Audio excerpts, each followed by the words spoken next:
Tu as déjà reçu une critique qui t'a démoralisé.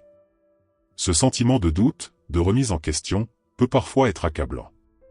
Peut-être que quelqu'un a fait une remarque sur ton travail, sur ta personnalité, ou sur une décision importante que tu as prise.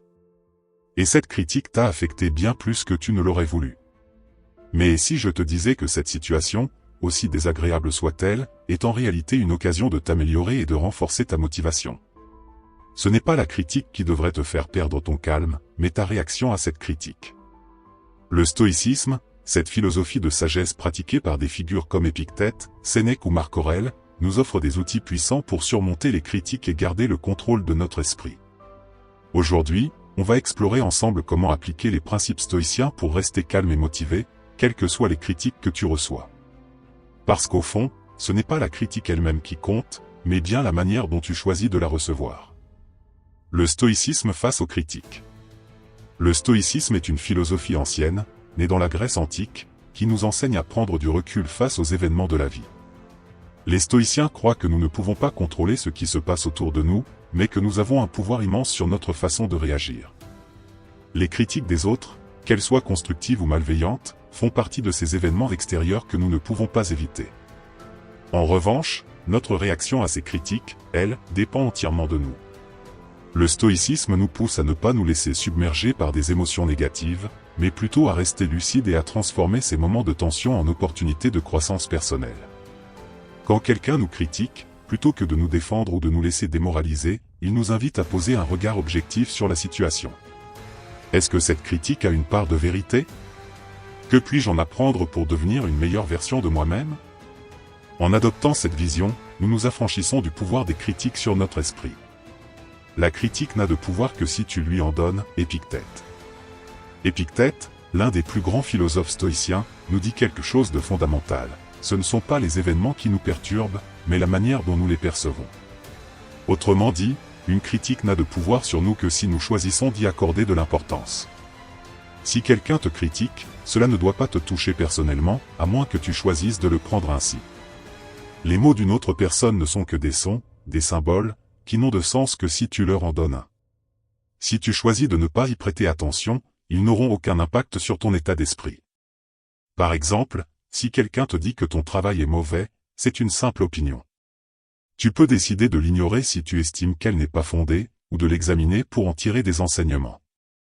Si tu choisis de la laisser t'affecter, c'est toi qui lui donnes le pouvoir de te déranger. Le stoïcisme nous apprend à choisir nos pensées et à ne pas laisser les opinions des autres déstabiliser notre équilibre intérieur. Distinguer ce qui dépend de nous et ce qui ne dépend pas de nous. L'un des principes essentiels du stoïcisme est la distinction entre ce qui dépend de nous et ce qui ne dépend pas de nous. Cette distinction est cruciale pour comprendre comment gérer les critiques. Les jugements des autres, leurs opinions, leurs réactions, sont totalement hors de notre contrôle. Nous ne pouvons pas les changer, ni les influencer directement. En revanche, ce que nous pouvons contrôler, c'est notre réaction face à ces critiques. Si quelqu'un te critique, tu ne peux pas changer cette critique, mais tu peux choisir comment y réagir. Plutôt que de te laisser emporter par l'émotion, tu peux décider de répondre calmement, d'écouter attentivement, ou même de choisir de ne pas répondre du tout. Les stoïciens nous rappellent que la véritable liberté se trouve dans cette capacité à ne pas nous laisser définir par les événements extérieurs. En appliquant cette distinction au quotidien, tu seras capable de conserver ton calme et ta motivation, quel que soit le type de critique que tu reçois. Appliquer cette distinction à une critique. Prenons un exemple concret. Imagine que tu sois en réunion avec des collègues et que l'un d'eux te fasse une remarque désobligeante sur un projet sur lequel tu travailles. Si tu appliques le principe stoïcien, la première chose que tu devrais faire est de te demander, est-ce que cela dépend de moi? Est-ce que cette critique est quelque chose que je peux changer ou améliorer? Si la réponse est oui, alors prends-le comme un retour constructif pour progresser. Mais si la critique est injuste ou malveillante, elle n'a pas de pouvoir sur toi. Ce n'est qu'une opinion d'une autre personne, et tu peux choisir de ne pas lui accorder d'importance. Dans les deux cas, tu restes maître de ta réaction. La clé ici est de ne pas laisser la critique définir ton état d'esprit. Cela demande un effort conscient, mais à chaque fois que tu pratiques cette distinction, tu deviens plus résilient face aux critiques. Transformer la critique en une occasion d'amélioration, Marc Aurèle. Marc Aurèle, l'empereur philosophe, nous invite à voir chaque critique comme une opportunité d'amélioration. Il disait, « La nature nous a fait pour interagir les uns avec les autres. Si quelqu'un te critique, c'est une occasion pour toi de t'améliorer. » Lorsque tu reçois une critique, plutôt que de te braquer ou de te sentir attaqué, demande-toi, qu'est-ce que je peux apprendre de cette situation? Même si la critique est mal formulée ou même injuste, elle peut contenir des éléments de vérité. Peut-être qu'il y a un aspect de ton travail ou de ta communication que tu peux améliorer. Peut-être que cette critique met en lumière une faiblesse que tu n'avais pas remarquée. Le stoïcisme nous encourage à ne pas prendre les critiques de manière personnelle, mais à les utiliser comme des occasions de grandir. Lorsque tu choisis d'aborder une critique sous cet angle, elle perd son pouvoir de te blesser et devient un levier pour ta progression. Comment recevoir une critique avec objectivité? Recevoir une critique de manière objective est l'une des compétences les plus importantes pour rester serein et motivé. Le stoïcisme nous enseigne à prendre du recul et à évaluer la situation avec calme. Lorsque quelqu'un te critique, prends un moment pour respirer profondément et réfléchir avant de réagir. Demande-toi, est-ce que cette critique est fondée? Y a-t-il des aspects sur lesquels je peux m'améliorer? Si la critique est juste, accepte-la et utilise-la comme un guide pour progresser. Si elle est injuste, laisse-la passer sans qu'elle n'affecte ton humeur. Les stoïciens nous rappellent que les émotions, bien que naturelles, ne doivent pas dicter nos actions. En pratiquant l'objectivité, tu restes maître de ta réaction et tu choisis d'éviter l'angoisse ou l'agitation inutile.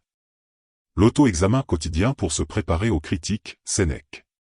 Sénèque, dans ses lettres à Lucilius, nous encourage à pratiquer l'auto-examen quotidien. Chaque soir, avant de dormir, prends quelques minutes pour réfléchir à ta journée. Comment as-tu réagi aux critiques et aux jugements des autres?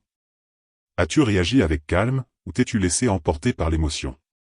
Cet exercice te permet non seulement de te connaître davantage, mais aussi de renforcer ta résilience face aux critiques. En faisant de l'auto-examen une habitude, tu deviens plus conscient de tes propres réactions, et tu peux mieux gérer les critiques le lendemain. Cette pratique régulière te permet d'apprendre de chaque expérience, de t'améliorer constamment et de ne pas laisser les critiques t'affecter. La critique comme un feedback constructif. Les critiques peuvent être difficiles à entendre, mais elles peuvent aussi être extrêmement constructives. Parfois, elles révèlent des aspects de notre travail ou de notre comportement que nous n'avons pas remarqués.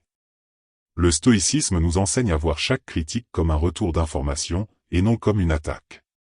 Si quelqu'un te critique de manière constructive, prends cela comme une opportunité de t'améliorer. Par exemple, si un collègue te dit que tu pourrais mieux organiser tes idées dans une présentation, prends cette remarque à cœur. En l'utilisant pour améliorer ta méthode de travail, tu transformes cette critique en un outil puissant pour ta progression. Ne pas se laisser définir par l'opinion des autres, Sénèque. Sénèque nous rappelle que nous ne devons jamais nous laisser définir par l'opinion des autres. Leur jugement, aussi bienveillant ou négatif soit-il, ne définit pas qui nous sommes. Si tu te définis uniquement par les avis des autres, tu seras toujours dépendant de ce que les autres pensent de toi. Par exemple, si quelqu'un te critique de manière injuste, tu risquerais de douter de toi-même. Mais si tu choisis de te définir par tes propres actions, tes valeurs et ta vision, alors tu restes maître de ta propre identité. Les stoïciens nous incitent à ne pas nous laisser emporter par la reconnaissance ou le mépris des autres, mais à rester fermes sur nos principes et nos choix.